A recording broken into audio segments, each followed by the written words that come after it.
Hey everybody, it's Ariane here from Obscure Bazaar. Today I want to talk about, what the hell is this? So this is a Rose of Jericho plant, also known as the Resurrection plant, St. Mary's plant, the Miriam flower.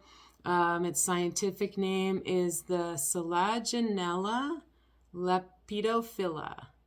Lepidophylla? Something like that. All right, anyways, if you need the technical name, I can text it to you. It's actually a tumbleweed. This one is specifically from the Chihuahua Desert in Mexico and the United States.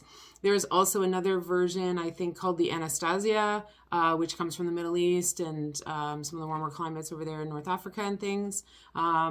So we'll be kind of talking about them in both of them today. The one I saw in the shop is this one from North America, in Central America. Okay, so it's well known. This plant's used in all sorts of different traditions: Spiritism, Hoodoo, Catholicism, Jewish mysticism, paganism, all sorts of different things.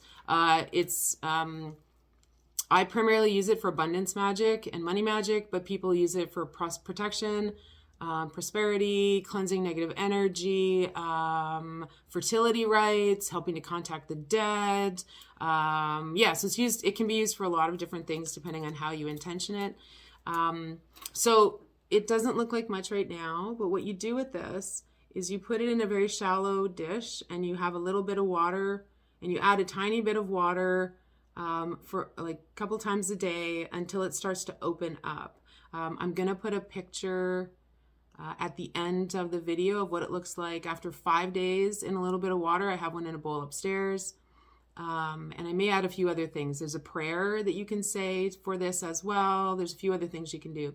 So what I do is you have it in a bowl of water and you slowly add a little bit of water and it starts to open up. It uncurls into these almost sort of cedar looking fronds. I burn a candle with it, a little white candle every day for a few hours to bring energy to it as well. And then once it's about 10 days old, you can, and the roots are starting to kind of grow, you can pot it, but it has to stay really moist. The soil has to stay absolutely moist. The one thing you don't want to do with this is you do not want to dump this in a bowl of water and have it just like sinking in a bowl of water because it will rot. So you want to keep the plant relatively dry, a little bit of water. If you have to put some stones on the bottom of it to keep it up, so you can put a little bit of water in, that's a way to do it too. Sorry, it's a pretty dirty plant. So anyways, all right. One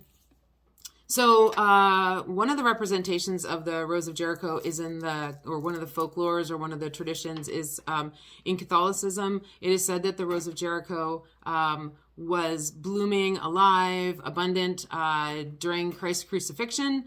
And when he died and was buried, it died. And then 3 days later, when he rose in his resurrection, the plant came back to life. So many Catholics will use this in their homes in Christmas and Easter. They will rehydrate it. And then they use the water to anoint themselves or to put crosses on their doors for protection, for good energy, for abundance, and things like that.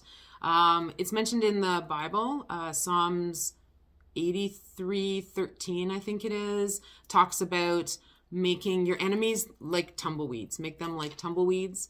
So to remove your enemies, to make them so insignificant that they just blow away and they're not a concern of yours. Again, one of the ways we do that with the Rose of Jericho is you would hydrate the plant until all the fronds are open. You would these are the fronds. You would put the person's name across the fronds, and then you would remove it from the water and let it dry up again. So it encapsulates the person's name, which metaphysically manifests a lack of prosperity, a lack of prospects, a drying up of their abundance, a drying up of their money, of their life energy, all of these things. And then when it is back to looking like this and you can't see the paper with the person's name on it anymore, you would literally just let this blow away down the street. So that gets rid of your enemies, gets rid of any of the troubles you're having with them. So not a super nice thing to do, but anyways, there you go. So what I normally use it for is money magic. So I will open it up, hydrated, open it up, and I'll put coins on it. Sometimes people use crystals that represent money, carnelians and citrines and aventurines and whatever for you represent money. Then having the plant in your space will help to draw money. It also helps for peace and calmness in your space. It clears negative energy. So it creates an environment where people are happy to come in and want to spend their money and feel good, right? So it also helps break up stagnant energy in your home. So by having the plant in your space, the energy is going to get refreshed. Things are going to feel better. People don't get a weird vibe when they come in your shop or whatever. And that's just having the plant in your space. You can also use the water that the plant's sitting in. You can, again, for money or abundance, for peace, you can clean your door frame, clean your front door. You can stand outside and sprinkle the water in through your door. You can wash your hands with the water before signing contracts or going to interviews where you're going to shake hands. You can, one of my favorite things to do is if you're doing a money spell, I'll get like a money clip, one of those cheesy money clips, and I'll dip it in the Rose of Jericho water, and then I will not dry it, but I'll put like a couple of small bills in there, and I'll carry it in my pocket, so to help bring money. You can cleanse your candles with it before spell work. You can cleanse amulets. So if you're wearing something, I don't know, something for money, or if you've got something that you want to cleanse and take away the negative energy, you can cleanse your crystals with it. You can use the water for that.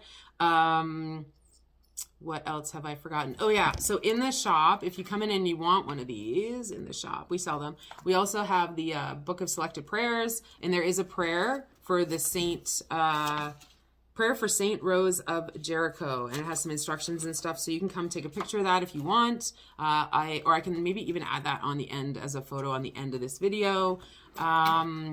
Yeah, so tell me how you use the Rose of Jericho, if you like it, what you do with it, because I certainly don't have all the ideas or all the answers on how to use this lovely, lovely plant. Anyways, let me know in the comments. Thank you so much. Bye.